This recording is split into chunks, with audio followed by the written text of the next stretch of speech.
In the grand theater of life, we all seek a comeback, a resurgence, a rekindling of our inner fire. But how do we spark that flame? Welcome to Reignite Resilience. This is not just another podcast. This is a journey, a venture into the heart of human spirit, the power of resilience, and the art of reigniting our passions. Well, Glenn, you said that there are 10 lessons that you have in your book. Yes. Could you give us a sneak peek? You don't have to give it all away because everyone, if you want to get your hands on the book, you can head over to Amazon. It is available on Amazon, and it is A Charmed Life, Practical Wisdom for a Joyful Home and Successful Career. Give us a little bit of insight to the book.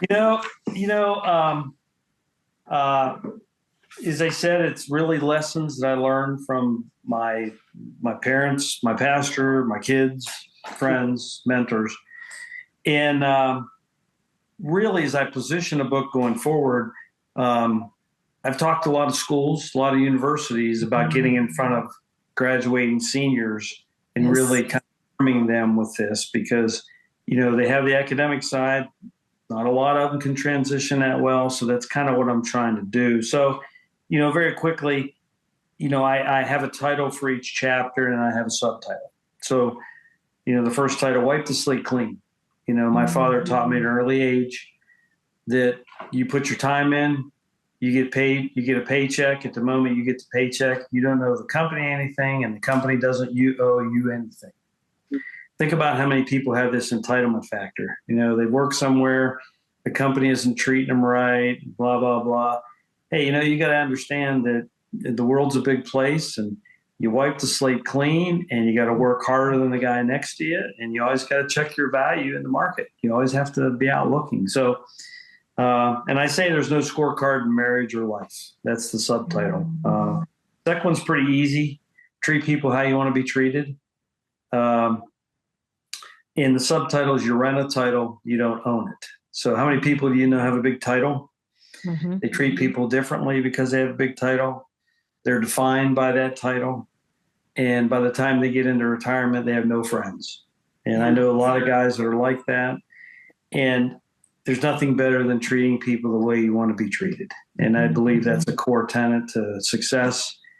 And it goes with your family too. You have to treat them how you want to be treated. Yeah. Your wife and kids don't really care that you have a budget meeting and you have these deliverables and you got to travel. They don't really care about that. They want you to be a dad and a husband. So third one, surround yourself with good people. I was never the smartest tool in the chest, but I knew how to pick people and I knew how to rally teams and I knew how to get stuff done.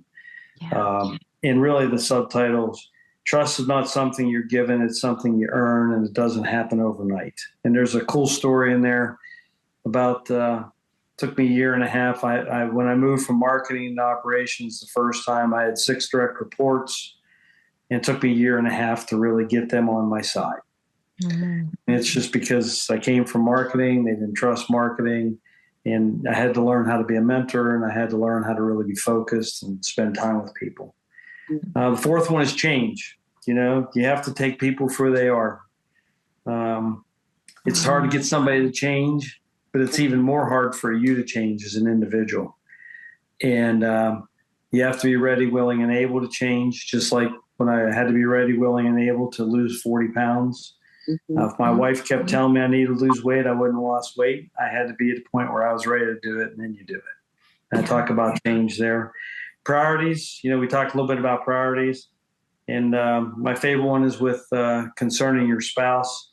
Date night, turn off the TV, put away your phone, and laugh. I was married 20 years, was divorced, and then found my soulmate and been with her now for 22 years. And I'm serious about it. You got to have date night once a month. And how many times do you catch yourself sitting in front of a TV watching Friends over and over again with your phone on and your spouse is sitting next to you and you just lose that time, and you got to be able to laugh. That's the big thing. Expectations. We all have expectations and placed expectations on people. The subtitle, we're not put on this earth to judge others, only to judge ourselves.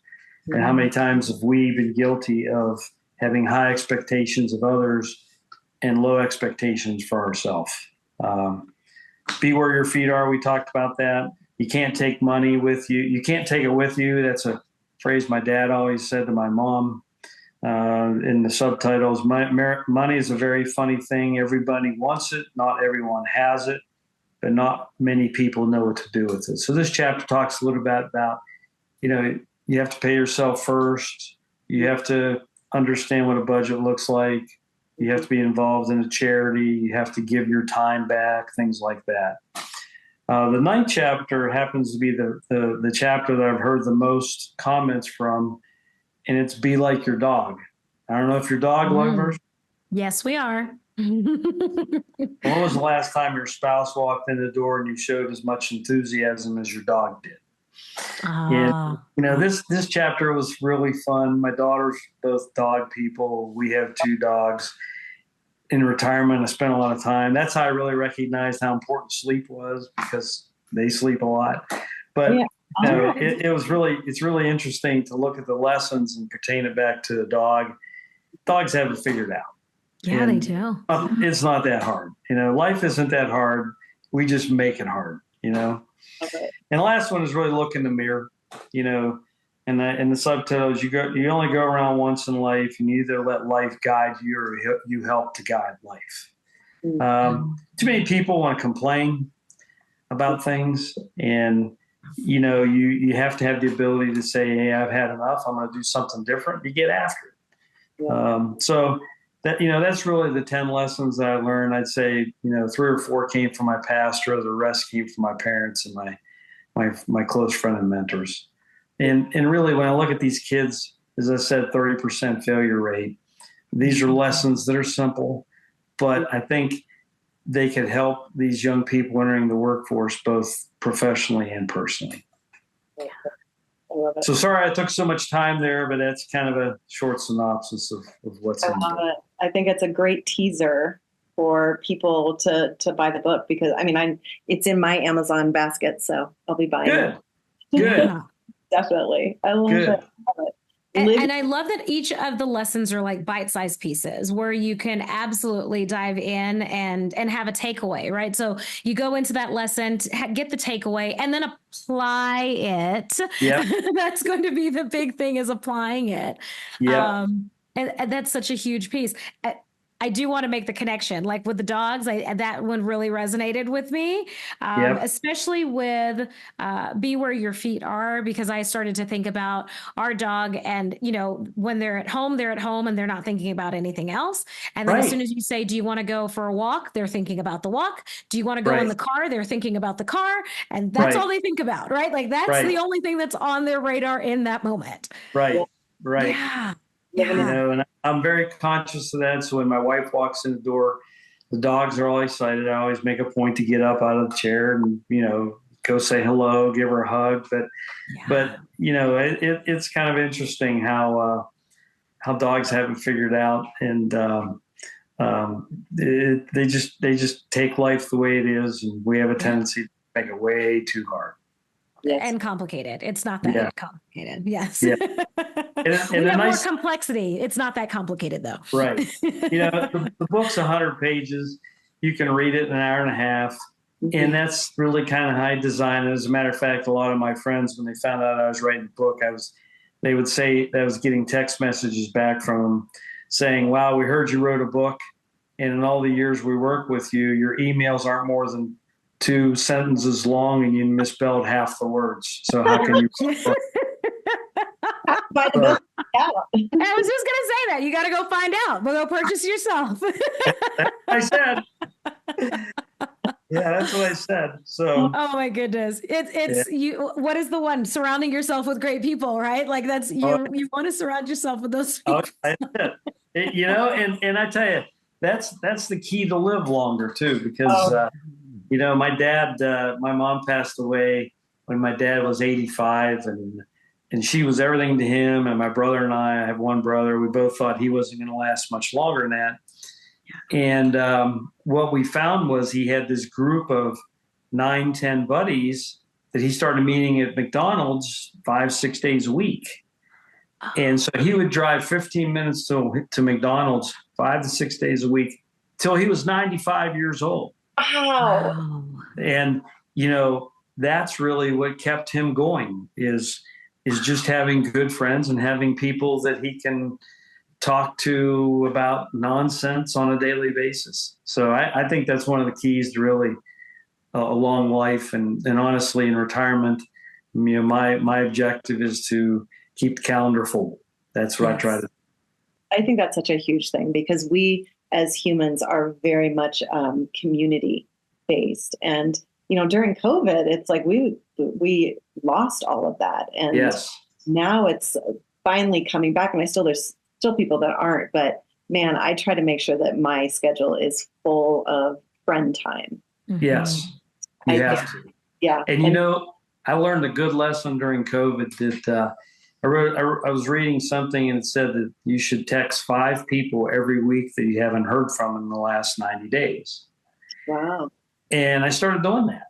And that was back in COVID. I still do it today. And what makes it fun is I'm getting messages from guys all the time. And you never know when you send a message to somebody that needs it, when it's out of the blue. Yeah. And I learned that during COVID and I still do it today. I love it. I was on a coaching call this morning with a client and she goes, I just sent this TikTok video to one of my friends for her birthday. And she goes, I literally woke up in the middle of the night and I was like, well, I better do it now because I'll forget. And she literally lifted her mask up, did the video, and then went back to sleep. And I was like, I love that you did that, somebody came to her mind and she just did it in that moment. I was like, what a brilliant thing. And and I was like, how did she react to it? She goes, oh my gosh, she just loved it. I'm like, of course she did. Yes. Beautiful thing. Beautiful. The authenticity there, right? It's not rehearsed. It's not planned. It's not when your hair and makeup's done. It's, I was thinking about you in that moment and I'm sending you a message in that moment. Right now. And that's wonderful because that's genuine, right? It's so genuine. Yes. Yeah. It is. And people, and I don't know about you, and I love to hear from people I haven't heard from in a long time. Oh and that's the one thing the book has really done. I've heard from so many people about the book that I've lost touch with. So the book has really opened up a whole nother avenue to with connections that I lost over the years. That would actually be a good marketing. You could just put it out there that I hope you enjoyed the story about you in the book. That's it. Yeah. That's it. Yeah. You figure it out. Well, it's funny you say that because I don't mention any names in the book. I don't mention one name in the book intentionally because I talk a lot of funny stories and I would embarrass some people.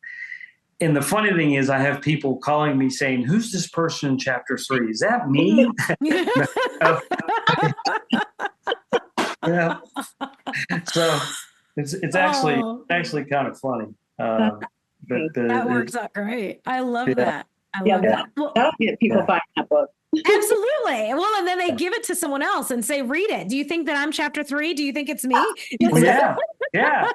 I've had so many people buy the book because they thought I was referring to them. Of course. Perfect.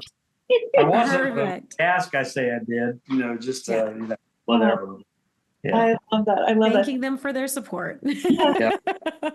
So you had mentioned how you can successfully transition through various phases of your life. Yes. I would love to hear that. I'm going through a transition. My youngest just graduated from high school, so I'm officially an empty nester, which is a huge boy. lesson. Oh boy. So I would love for you to share with us some tips on that. What I would tell you is when really the editor pointed this out when I was writing the book, when he says, when you look at the 10 lessons, they mean something different every phase of life that you're going through. And I didn't really think about that when I was writing it, but after he said that, I mentioned that. Yeah. And, one thing I believe about transition is, you never forget about history, what you've done, but you shouldn't worry about the future because it's uncertain. You need to stay focused on where you're at in life. And that's kind of what these lessons aim to do, is to keep people grounded and keep people not worried about what tomorrow was or what happened last year, but today.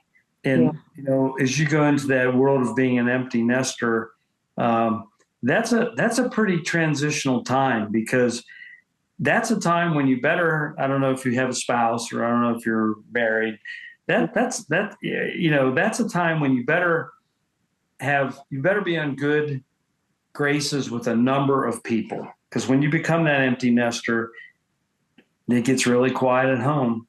Mm-hmm. And you got to have that close knit group of people that you can spend time with and you can talk with. Yeah. And if you didn't treat people how you wanted to be treated your whole life, when you get to the point you're at now, people aren't going to want to talk to you. Right. Yeah. So you're really getting dividends from how you lived your life up to this point.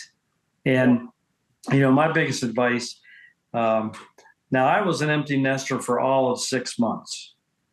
Okay. My 2 daughters went to college. I got remarried. And then 6 months after my youngest daughter went to college, my son was born. Oh, okay. So my youngest daughter, all over again. Yes. So I had 6 months of pure bliss. But, I will say, I say in my book, teenage boys are generally pretty stupid. And when you get a group of them together, they're stupid. Well, he's 17. That's what I'm going through right now, right? Oh. I mean, he's a great kid. He's a wonderful kid. He's a great athlete. But I don't know if either one of you have boys or have just girls. Boys just are their brain just isn't ready to be 17 or 18. Very special. Yeah. My youngest is a boy, so I know I'm feeling, he's 18. I'm feeling exactly what you're talking about. Oh boy. Yeah. You know what that's like. And as he's transitioning away to school, as much as he's transitioning, you're transitioning, because, hey, you got to let it go. Right. I mean, now you have your life ahead of you, and it's all those friendships that you made all the years and all those close relationships. And whatever you do, don't let it dive into more work. That's just not what you want to do. I know. That's what I have to be careful about. Natalie and I are kind of in the same, Really? You're both in the same thing where we're like, oh yeah, I'll do that project. Yeah. Yeah. I've been an empty nester for 2 years now, and I've found myself filling that time with more work, and slowly transitioning to filling it with more travel and more fun. It's not an easy transition though for me, because I think I'm just so programmed for it. It's, I can do more, and I need to do more because that's what I'm here for. So it's, you're right. I can't wait to dive into the 10 lessons. But you know what? I was watching a video the other day, and the video said 100 years from now, right? 100 years from now, nobody's going to remember you. Everything you work for, somebody else has. Everything you earn, somebody else has. And you don't want to say that your life didn't matter, but at the end of the day, people work for all material things and houses and cars and all that kind of stuff. Yeah. That stuff all goes away. Yeah. And you got to be able to enjoy the time you have post working and spend more time with the people who you want to spend time with. Yeah. I mean, that's what I try to do. That's my role. That's why I'm the guy calling people, setting up golf trips, doing this and that. So as my wife tells me, you have to live, you have to spend money, get out there and just have fun. I hope she doesn't hear me say that. That's good. She's not in the house right now, so I don't want her to hear me say that. Well, we'll just let her know it's documented, recorded, and we'll live on forever. We'll send it to her. So Natalie, can we strike that? Yes. I think Natalie and I should dust off the golf clubs that are sitting in our respective garages and maybe start golfing together. There you go. Exactly. I mean, it's an evil game. I'm going to tell you that. I love the game, but it's evil. Such a mental game. It's an evil game. But there's so many friendships, and where else can you be outside on a beautiful day, drinking beer, playing a sport? I just love it. Absolutely. Yeah. I love Well, it. So I don't know if for I my hope golf game, I've only played one game. It was a fundraiser and it was best ball, so I can't truly say that I've played golf, but I will tell you, I've not been more mentally and physically fatigued after playing 18 holes. I think I got to hole 15 and I just wanted my partner to finish it up. I said, "You just do it, the rest of it. I can't get out of the cart anymore. I'm done. This is it." that's how my wife is. She's a golfer, but after a hole 12, 13, she says, I'm kind of done. I think I'm Just over it. yeah. I'm a 9 hole kind of a gal. Like Yes. 9 holes, I'm good. That's like perfect. And then I'm done. Yes. Yeah. I love that. Well, Glenn, for you, it's golf. You mentioned for your dad, it was the daily trips to McDonald's. And I love that. It's kind of, I mean, and not that it's only golf, but I love that it's creating that sense of purpose, right? For your dad, Yeah. 10 years after, it's no, I'm going to continue. I have people that are depending on me at McDonald's 6 days a week. And so we need to catch up. To have been a fly on the wall with those gentlemen that were connecting every day at McDonald's or Right. multiple days a week. It would have been. Gosh. Oh, I mean, I would, like I said, he was doing that up till 95, and I'd be somewhere traveling and he'd call me and I wouldn't answer the phone because I was busy. He'd call me 6 more times. I'd finally answer the phone. Dad, what's the matter? Hey, we were talking about this today at McDonald's. What do you think of it? Oh, that's They amazing. probably solved all of the world's problems. That's Oh, really yeah, what 5 happened. times over, right? I mean, they'd solve them every day. Yes. But, I yeah, love so it. I tell my daughters all the time I'm not going to do that to them, but I probably am. You should do that because you, to this day, remember those phone calls from your dad. Oh, yeah. Yeah. I still have a few of them on recording too, where he went into voicemail. And I often listen to him every once in a while, but yeah, I mean, you gotta keep going. You can't stop. Well, and I love the idea of texting 5 people you haven't talked to in a while. I think I'm going to start that this week. I think that's such a great. I was at a party this weekend. I think you went to the party too, Natalie. Kelly's birthday party, and went to this party. And there was a gal that calls out my name, and I look over, and she goes, "I'm Lauren's mom. I have not seen this woman in 20 years." Wow, no kidding. Like, oh my gosh. And it was so fun to reconnect. Our kids were the same age at a preschool together. And daughter's now going into PA school, and my daughter's married and has a baby. And I'm like, how cool is that? Just randomly go. And there's probably 10 or 15 other people out there just waiting to hear from you, and vice versa. I mean, it's really makes it kind of fun. Can't run into those people if you're sitting at home. That's right. So, That's right. You can't. Yeah. And boy, COVID made us do that too, didn't it? It made us sit at home. Very comfortable being at home. Yeah. Isolated, right? Like just being separate and not having that connection. And that's a couple of times a year it will pop up, there's someone that started that campaign of check on your strong friends, right? And so it's the people that you think, oh, they're fine. They're out traveling for work, or, they've got the kids or whatever it may be. And those are the folks that you send that text message. It's like, I needed that in that moment. Yeah. It's one of the things I tried to preach when I was working was it doesn't cost a lot of money to say thank you, tell somebody they did a good job, and pat them on the back.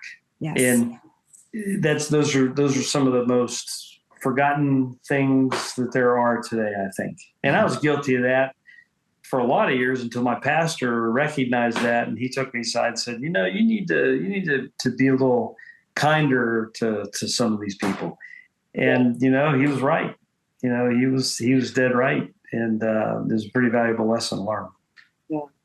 And asking genuinely, how are you? I think it's easy in this business. How are you? But you're off to something else. I don't really have time. Like, don't really tell me how you are, but right. And I get on coaching calls when I ask people, and I can just tell by the tone of their voice, I'm like, oh, we're going to stay here for a minute. Yeah. Yeah. How are you? Yeah. Yeah. Great. No, really, how are you? That's it. Exactly. Power of just like leaning into that, and because you can tell right away how someone really is by the tone of their voice. So genuinely asking, authentically asking. Yes. So Yeah. I love that. And I in my career, it was after that lesson where my career really took off, because I was seen one way, and I tried to live a different way. And it's amazing how people rally around you when you're interested in them. You're just not using them to get a job done where you're interested. And I talk about that in the book too. It's important that you stay real. You continue to talk to people and stay relevant. Yeah. I recently heard that employees ask 3 questions of their leader. They're always asking, do you care about me? Do you have anything of value to add to my life? And can I trust you? Just that act of recognizing people, I think that shows that you care about them, and it builds trust. It does. It's so powerful. It does. As I said, the 6 direct reports I had, it took me a year and a half to really show them that they could trust me, and they run through a wall for you after that. It really, the results just crazy good, because they believe in you and they know you have their back. And versus I have one person in the book that I call an imposter. And, the imposter is the person that they think they're smarter than everybody else, and everybody knows they're in a position for the wrong reason, and they take all the credit. And when things go bad, it's everybody else's fault. I talk about that in the book because I worked with a couple of individuals over my career that were just not good people, and you got to treat those people a little bit differently. So I actually talk about that in the book. I think I know some of those people. Yeah, isn't it funny when you we know the same people, right? Yeah.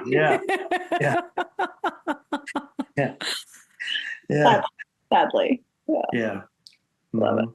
I love that. Well, Glenn, I know that you are very active on LinkedIn, sharing updates about the book and the publishing of the book and things of that nature. So we will make sure that we drop your link to your LinkedIn in the show notes. If folks want to get a hold of you, maybe via email, what is that? How can they best get a hold of you? It's author Glenn Plumby at gmail.com.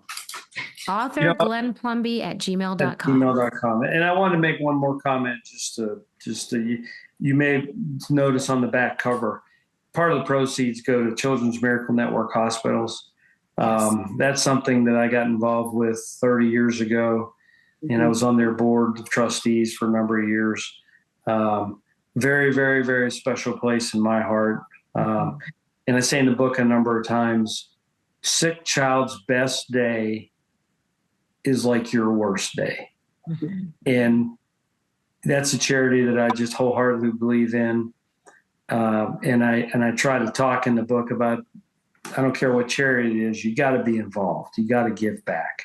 Yeah. So between CMNH and my church, Southbrook, they're going to be the beneficiary of a nice piece of the proceeds from the book. I love it. Thank you for doing that. That's huge. Yeah.